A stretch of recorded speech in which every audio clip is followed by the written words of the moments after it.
Sandy Walsh akhirnya menjalani debut di tim barunya, Yokohama Marinos. Pemain timnas Indonesia tersebut tampil full 90 menit dan berhasil membawa timnya meraih kemenangan di kandang lawan. Sandy Walsh memperlihatkan kualitas yang dimiliki. Aksinya di lini belakang beberapa kali sukses menggagalkan serangan lawan. Bahkan di salah satu momen, pemain yang memiliki darah Surabaya tersebut menggagalkan big chance lawan.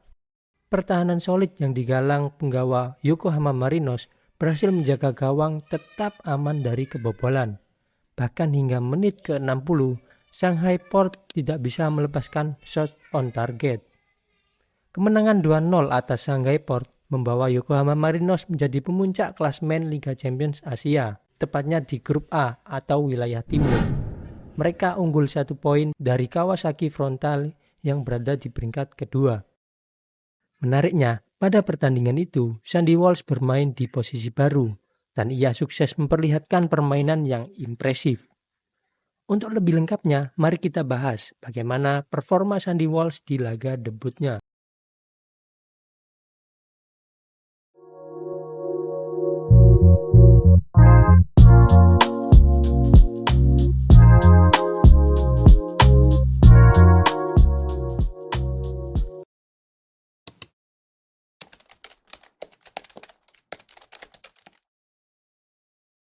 Pada pertandingan ini, Sandy Walsh tampil sebagai center back sebelah kiri pada formasi 4-4-2 atau 4-4-1-1. Steve Allen memasang dirinya di pos tersebut bertandem dengan Jason Quinones. Keputusan untuk menempatkan Sandy Walsh sebagai center back merupakan opsi yang sangat berani, sebab sekitar 4 atau 5 musim terakhir, Sandy Walsh sering dipasang sebagai back sayap. Mungkin sesekali saja ia bermain sebagai center back.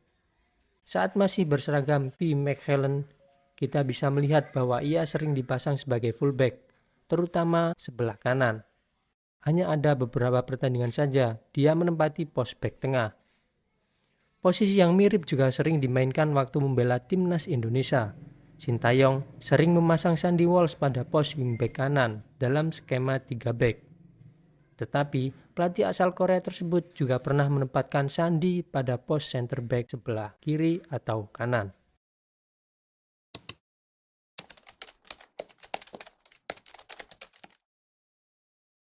Posisi center back memang bukan posisi yang asing bagi Sandy Walsh, lantaran di klub sebelumnya atau di timnas Indonesia ia pernah bermain di posisi tersebut. Meskipun begitu, apresiasi layak diberikan kepadanya setelah berhasil menjalankan laga debutnya dengan sangat baik. Di atas kertas, Yokohama Marinos memang bermain dengan skema 4 back, tepatnya 4-4-2. Akan tetapi, pada fase menyerang, shape tersebut bisa berganti menjadi 3 back. Steve Allen menjalankan taktik itu dengan memberi instruksi khusus kepada 2 fullback. Tachi Suzuki yang bermain sebagai bek kiri didorong lebih ke depan, sementara Ryo Miyaichi tetap di belakang dan akan menyesuaikan posisinya dengan kedua center back. Dengan begitu, Sandy Walsh menempati pos center back sebelah kiri, seperti sistem bermain yang diterapkan Sintayong di timnas Indonesia. Shape 3 back tersebut akan terlihat waktu tim lawan menggunakan medium block atau Yokohama akan memasuki middle third. Steve Allen ingin memaksimalkan kemampuan attacking Suzuki di sisi kiri dengan mendorongnya ke depan menempati pos winger kiri. Di saat yang bersamaan, left winger mereka, Asahi Uenaka, sedikit masuk ke tengah, sehingga lini depan diisi oleh 5 pemain. Taktik ini sukses menghasilkan 1 gol. Posisi Uenaka yang lebih ke dalam dimanfaatkan untuk bangun koneksi dengan striker. Dan umpan 1-2 antara striker dan winger kiri berhasil menembus defense Shanghai. Uenaka yang sudah lolos melakukan finishing dengan tembakan yang sangat keras. Sementara gol kedua diawali dari throw in di area kiri.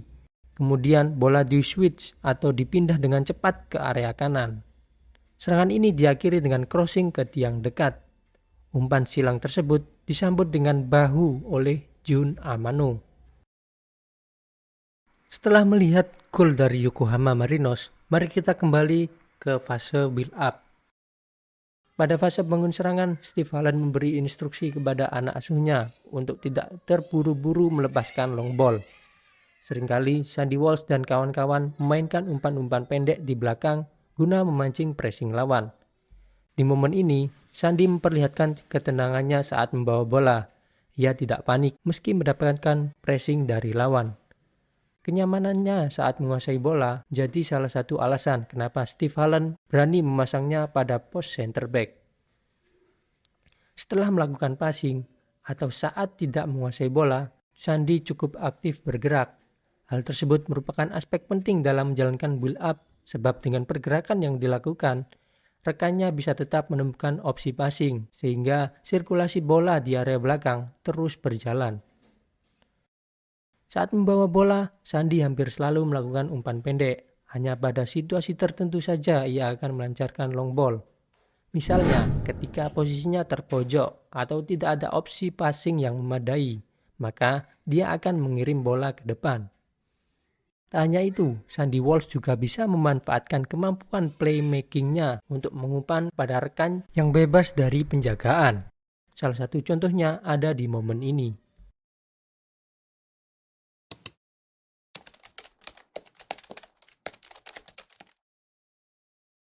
Selanjutnya di fase defense, duet Quinones dan Sandy Walsh menciptakan pertahanan yang solid. Individual defense mereka relatif bisa memutus serangan lawan. Positioning Sandy saat tidak menguasai bola terlihat cukup baik dan di salah satu momen pemosisiannya terlihat sangat tepat sehingga bola rebound tetap dalam penguasaan timnya. Sedangkan di momen lain, positioning pemain timnas Indonesia itu sukses menghalau dua long ball. Klip selanjutnya memperlihatkan kalau positioning yang tepat bisa digunakan untuk cover ruang kosong. Di momen ini, posisi fullback kiri sedikit naik karena ingin melancarkan serangan. Namun, bola berhasil direbut kembali oleh Shanghai. Dengan cepat, Sandy Walsh sedikit bergeser ke kiri dan langsung mendekati bola waktu lawan berniat ekspos ruang yang ditinggal oleh fullback kiri. Respon cepat seperti itu penting dimiliki oleh seorang center back. Di momen ini, Sandy kembali memperlihatkan kesiapannya. Diawali dari ketenangan waktu menghandle situasi transisi negatif. Kemudian, saat ada bola rebound, ia segera mendekat dan berupaya blocking shooting lawan. Eksekusi yang baik juga terlihat waktu dia melakukan marking kepada penyerang Shanghai. Biasanya, Sandy akan menjaga Leonardo atau Gustavo. Pengawalan tersebut dilakukan dengan ketat. Ia selalu mengikuti pergerakan lawan, terutama saat serangan hendak memasuki kotak penalti. Di momen tersebut, kewaspadaannya kepada penyerang lawan meningkat. Berkat kedisiplinannya, Sandy Walsh berhasil menyelamatkan gawangnya dari kebobolan. Dapat kita lihat bahwa jika tidak ada Sandy, maka striker Shanghai memiliki kesempatan untuk meneruskan bola ke gawang Yokohama. Memang catatan clean sheet bukan sepenuhnya karena Sandy Walsh, ada andil dari pemain lain. Tetapi aksi pemain yang menggunakan nomor 48 tersebut jadi salah satu kunci berhasilnya Yokohama tampil prima di kandang Shanghai. Beberapa aksinya seperti tackle, baca arah passing, atau reading the ball menjadi sedikit contoh kontribusinya dalam pertandingan ini.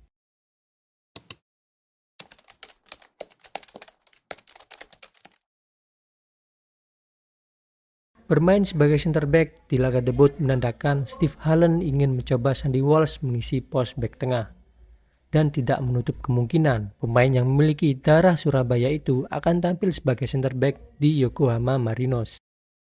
Beberapa aspek menyerang dan bertahan yang sudah dibahas bisa menjadi modal Sandy saat menjadi center back. Namun ada salah satu aspek yang rasanya perlu ditingkatkan lagi, yaitu kemampuan duel udara. Di pertandingan kemarin, Sandy terlihat cukup kesulitan atau sering kalah saat harus berduel bola atas.